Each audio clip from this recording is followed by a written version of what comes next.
Yes, it is early December, and that means one thing. Our John Last is thinking about Christmas. Christmas trains again.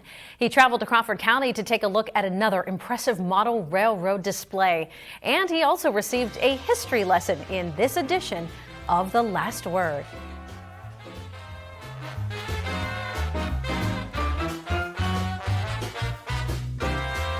If you're a regular viewer of The Last Word, you know I like to do train stories. I've done a couple on model train displays, and I heard about a nice one here in Spartansburg.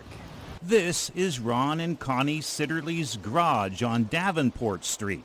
It's an early December tradition for the Sitterlys to show off their model trains as part of the town's early holiday celebration called Christmas in Spartansburg.